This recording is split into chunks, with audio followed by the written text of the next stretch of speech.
What if I told you that one cannon duel and a muddy hillside changed the future of Europe, yet most history books barely give it a paragraph? We remember Waterloo. We remember Trafalgar.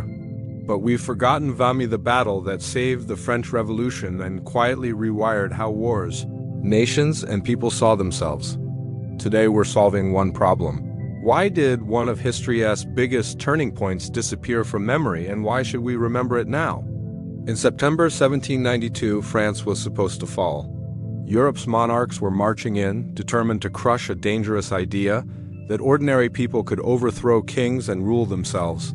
The French army was chaotic, poorly trained, led by officers who had either fled, been executed, or didn't trust their own soldiers. By every traditional military measure, France should have lost. But on a foggy hill near a small village called Valmy, history hesitated and then turned.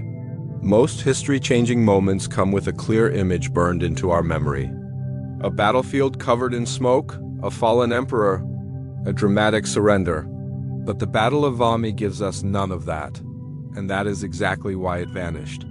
When people hear the word battle, they expect chaos, heroism, and massive bloodshed.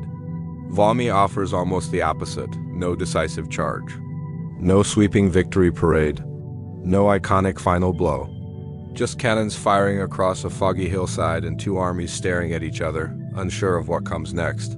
Because it doesn't fit the traditional definition of a battle, our brains quietly push it aside, and history textbooks follow suit. This creates a problem because when we forget Valmy, we misunderstand how history actually changes. Most people assume revolutions succeed or fail based on dramatic military triumphs. They imagine the French Revolution surviving because of guillotines, mobs, or later victories under Napoleon. But in reality, the revolution's survival hinged on a single moment when it could have been erased before it fully began. Valmy was not the climax of the story. It was the lock on the door that stopped Europe's monarchies from walking in and shutting everything down. At the time, France was weak. The army was disorganized. Officers had defected. Soldiers were inexperienced and poorly supplied. On paper, this should have been an easy win for Prussia and Austria, whose armies were feared across the continent. If they had marched through Valmy, Paris would have been exposed, the revolution crushed, and the idea of popular sovereignty might have died before spreading beyond France. But because the battle didn't look dramatic, we treat it as insignificant. This is how historical memory works. We remember events that are easy to visualize and emotionally satisfying. We forget moments that feel anticlimactic, even when their consequences are enormous. Valmy doesn't give us a clear winner kneeling on the battlefield. Instead, it gives us something more unsettling: a professional army choosing to retreat from citizens who refused to collapse. That retreat sent a message louder than any victory parade ever could. For the first time in modern European history, an army made up largely of ordinary people stood firm against the military forces of kings. No divine right, no royal bloodline. Just people defending an idea. That single standoff forced Europe to confront a terrifying possibility: that power no longer belonged exclusively to crowns and dynasties. Yet when later wars brought grander battles and more dramatic leaders, Valmy faded into the background. Napoleon's campaigns overshadowed it. Massive casualty lists replaced psychological turning points. Historians moved on and public memory followed. The result is that we often misunderstand why modern Europe looks the way it does. We credit the rise of nation-states, mass armies, and revolutionary politics to later, louder moments. But Valmy is where the switch flipped. It was the first proof that belief could hold a line just as effectively as discipline, that morale could halt momentum, and that legitimacy could outweigh tradition. By forgetting Valmy, we inherit a simplified version of history where change only comes through overwhelming force. The real lesson is more uncomfortable.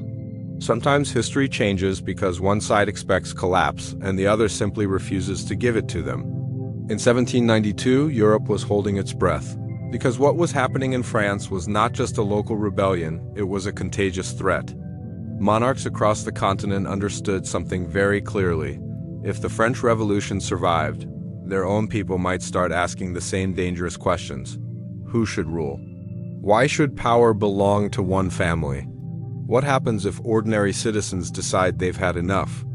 France itself was in chaos. The king had lost his authority, the government was unstable, and the revolution was still figuring out what it actually was. This was not a confident, unified nation ready to defend itself. It was a country tearing itself apart while trying to reinvent the idea of political power at the same time. To Europe's royal courts, this looked like the perfect moment to strike. Prussia and Austria did not march toward France out of curiosity or moral outrage. They marched because they believed this was their last chance to stop a wildfire before it spread. Their armies were experienced, disciplined, and backed by centuries of military tradition. They had crushed rebellions before. They fully expected to do it again. In their eyes, France was already half defeated by internal confusion. As their forces advanced, fear spread through France. Paris felt dangerously close to collapse. The revolutionary government knew that if the Allied armies reached the capital, the revolution would not be negotiated with, it would be erased. The leaders would be arrested or executed, the monarchy restored, and the idea of popular rule would be publicly humiliated as a failed experiment. This is the moment people often forget when they look back at the French Revolution. They imagine it as inevitable, as if history was always moving toward republics and democracy. But in September 1792, nothing was guaranteed. The revolution was fragile, and it could still be undone with shocking ease. The invading armies moved confidently, but not without problems. Disease spread through their ranks. Supply lines stretched thin, rain turned roads into mud. Yet none of this seemed enough to stop them. They had marched deep into France before, and they expected the French forces to scatter the moment serious pressure was applied. What they did not fully understand was the psychological shift happening inside France. The revolution had transformed fear into desperation, and desperation into resolve. French soldiers were not defending a king or a border. They were defending the idea that their lives, voices, and choices mattered. Retreat meant more than losing territory. It meant losing the future they had just begun to imagine. Valmy sat directly in the path of this collision. A small village, unremarkable on any map, suddenly became the place where Europe's old order tested the new one. The hills around it were not strategically famous. They were simply where two worldviews ran out of road. If the French line broke here, the revolution would likely collapse within weeks. If the invading army hesitated, even briefly, it would give the revolution something priceless: time. Time to organize, to declare a republic, and to turn an uprising into a state. That is why Valmy was not just another military encounter. It was Europe standing at the edge of a decision it didn't realize it was making. The army that stood at Valmy should not have been able to stand at all. On paper, it was a mess, and in reality, it often was. Only a few years earlier, France's military had been built around loyalty to the king. Officers were nobles. Discipline flowed downward from tradition and rank. When the revolution exploded, that entire structure collapsed almost overnight. Many experienced officers fled the country, afraid of execution or exile. Others were removed because they were suspected of royalist sympathies. This left huge gaps in leadership at the exact moment France needed experience the most. Into those gaps stepped men who had little formal training but strong revolutionary credentials. They were trusted not because they were skilled, but because they were loyal to the new idea of the nation. The soldiers themselves were even more unlikely. They were not hardened professionals. They were volunteers, conscripts, and former civilians who had traded daily routines for muskets and uniforms that often didn't match. Some had never fired a weapon before. Many barely understood battlefield formations. What they did understand was why they were there. This army was fighting for something no European army had truly fought for before. Not land, not a monarch, not even glory. They were fighting for citizenship. For the idea that the country belonged to them, not to a distant ruler. That belief filled the gaps where training and experience were missing. To the Prussian and Austrian commanders watching them, this force looked unreliable. European warfare had always been about discipline, obedience, and drill precision. Armies won because soldiers followed orders without question. The French soldiers at Valmy looked emotional, loud, and unpredictable. From the traditional military perspective, they should have broken under pressure. But the revolution had changed the psychology of obedience. French soldiers did not see themselves as expendable pieces on a chessboard. They saw themselves as participants in history. When they shouted revolutionary slogans across the battlefield, it wasn't noise. It was a declaration of identity. The generals leading them, men like Dumouriez and Kellerman, understood something crucial. They didn't need brilliance. They needed cohesion. They placed their forces on high ground, anchored their position with artillery, and focused on holding rather than advancing. The plan was not to win spectacularly. It was to not lose. As cannon fire echoed across the hills, the French line wavered but did not collapse. Each moment they held challenged every assumption their enemies had brought with them. This was supposed to be an army that ran at the first sign of danger. Instead, it absorbed the pressure and remained. The real strength of this army was invisible. It was the knowledge that retreat meant more than defeat. Retreat meant the return of a king, the punishment of revolutionaries, and the end of a future they had risked everything to claim. For these soldiers, there was no safe fallback position. Standing their ground was not bravery, it was survival. Valmy revealed a new type of army to Europe. One powered not by fear of punishment, but by commitment to an idea. That shift would eventually reshape warfare, turning subjects into soldiers and soldiers into citizens. Long before uniforms improved or tactics evolved, when people imagine a decisive battle, they expect motion. Lines advancing, cavalry charging, infantry colliding in chaos. Valmy offered almost none of that. What happened instead felt strangely suspended in time, as if both armies were waiting for the other to blink first. This is why many later historians struggled to even call it a battle at all. On the morning of September 20th, 1792, thick fog covered the rolling hills near Valmy. Visibility was poor, and the terrain was soaked from days of rain. Movement was difficult. Orders traveled slowly. Under these conditions, aggressive maneuvers became risky, even for experienced armies. As the fog lifted, artillery began to speak. Cannons roared across the hills for hours. The noise was constant, heavy, and exhausting. Yet the damage was limited. The distance between the armies, the damp ground, and the quality of fortifications reduced the lethality. This was not the kind of artillery duel designed to annihilate an enemy. It was a test of endurance and nerve. The Prussian army expected the French line to break. This expectation shaped every decision they made. European warfare had taught them that inexperienced troops under sustained bombardment would panic. That panic would spread. Once it started, the battle would effectively be over without the need for a full assault. But something unexpected happened. The French line held. No sudden collapse, no mass retreat. No chaos, soldiers stayed in position, adjusting, reloading, and waiting. When shells landed nearby, they flinched, but they did not run. Instead, voices rose above the cannon fire, shouting revolutionary slogans that carried across the battlefield. It was unsettling, not because it was loud, but because it was confident. Confidence was the real weapon at Valmy. From the Prussian command perspective, every passing hour created new doubts. Their troops were suffering from illness. Supplies were dwindling. Weather had already slowed their advance. A full-scale assault uphill against artillery would be costly, and the enemy was not behaving as expected. The psychological advantage they assumed they had simply wasn't there. Battles are not decided only by firepower. They are decided by calculations of risk.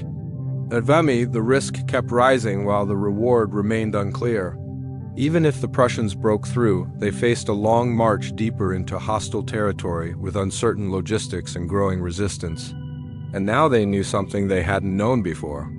These revolutionary troops would not simply dissolve under pressure. The absence of movement became the movement. Every moment the French held their ground shifted the balance of the decision being made on the Prussian side. The longer the standoff continued, the more the invaders had to justify advancing, and the less they could rely on old assumptions. By the end of the day, the battlefield had not dramatically changed, but the strategic situation had. The Prussian army chose to withdraw, not because it had been beaten in the traditional sense, but because the expected collapse never came. The battle was won in the space between expectation and reality, where confidence outlasted calculation and hesitation proved more powerful than attack. The moment the Prussian army pulled back, the consequences began moving faster than any cavalry charge ever could. Valmy did not just stop an invasion. It changed the direction of history in ways that were not immediately visible on the battlefield but spread outward like shockwaves across Europe. The very next day after the standoff, the French revolutionary government made a decision it had been hesitating to take. With the invading armies no longer advancing, the monarchy was officially abolished. France declared itself a republic. This was not a symbolic gesture made in safety. It was a political gamble made possible only because Valmy had bought time. Without that pause, there would have been no republic to declare. Across Europe, rulers were forced to rethink their assumptions. For centuries, war had been the domain of professional armies loyal to monarchs.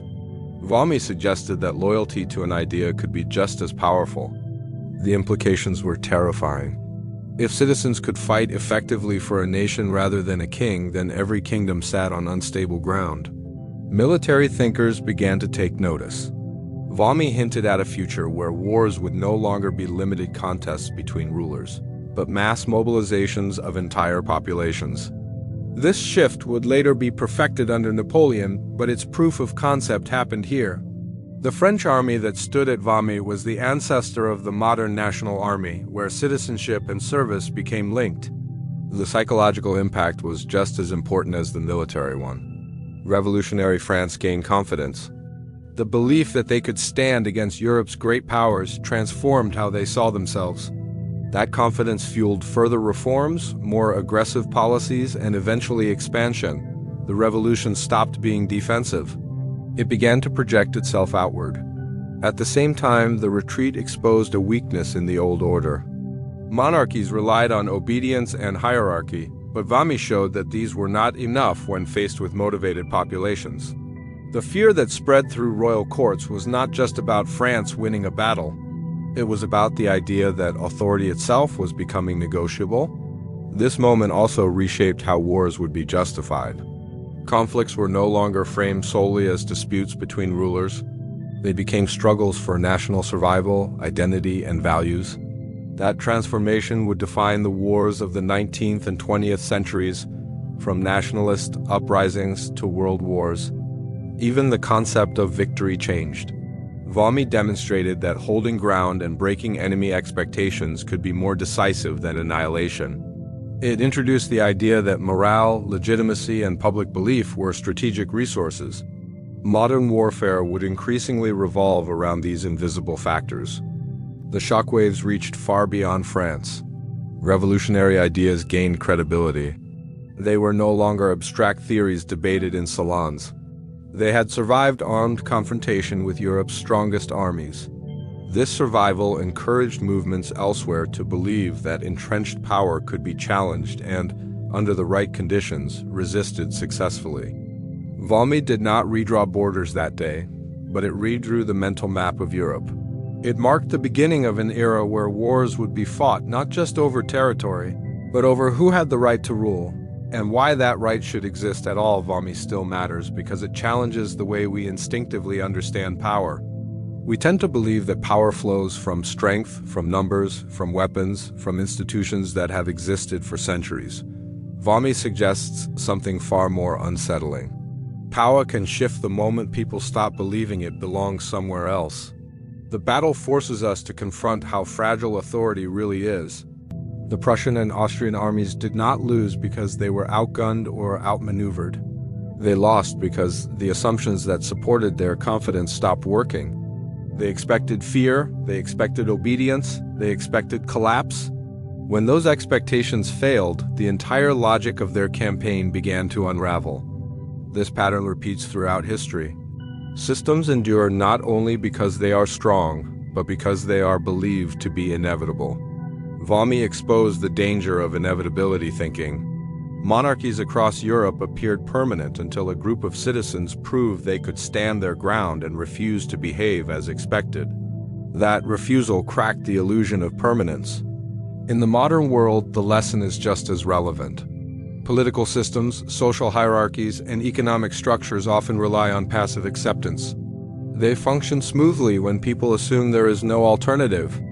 Valmy reminds us that change does not always arrive with dramatic violence.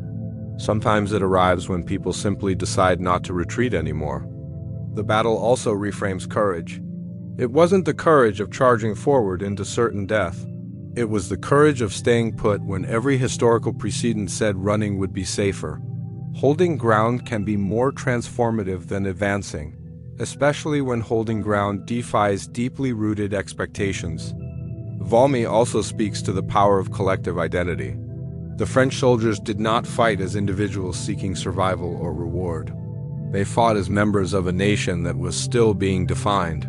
That shared identity allowed them to endure uncertainty without collapsing into panic. In a world where polarization and fragmentation are common, this lesson feels strikingly modern. Another reason Valmy matters is because it warns us against oversimplified history. When we focus only on decisive victories and dramatic defeats, we miss the quiet moments where trajectories change. Valmy was not loud enough to become a legend, but it was influential enough to reshape centuries of political and military thinking. It also challenges the idea that progress is linear or guaranteed. The French Revolution could have failed. The Republic could have been strangled at birth. Valmy was not destiny. It was a contingency, a reminder that history often turns on narrow margins and human choices rather than grand inevitabilities. Valmy asks us to pay attention to moments when expectations fail, when the powerful hesitate, and when ordinary people refuse to play their assigned roles. These are the moments where systems begin to shift, often before anyone realizes what is happening, and long before textbooks decide whether the event deserves to be remembered. Valmy doesn't give us a heroic statue or a single name to remember. It gives us something far more important, a moment where history paused and waited to see who truly believed in their own power. On a muddy hillside, an army that should have collapsed refused to do so, and in that refusal, an old world began to lose its grip. This was not a battle that conquered land or crowned a ruler. It was a battle that proved ideas could stand their ground against tradition, that citizens could face professional armies without breaking, and that belief could be as decisive as steel. Valmy marked the point where the French Revolution stopped being a fragile experiment and became a force capable of reshaping Europe. When we forget Valmy, we miss how change actually happens. Not always through dramatic victories, but through moments of hesitation, resolve, and unexpected resilience. The battle reminds us that history often turns quietly, in places no one thinks to remember, shaped by people who simply refuse to step aside. Valmy's legacy lives in every modern nation that asks its people to fight not for a ruler, but for an idea. It lives in every movement that survives its most vulnerable moment. And it lives in the uncomfortable truth that power is never as permanent as it looks. Once people stop believing it is,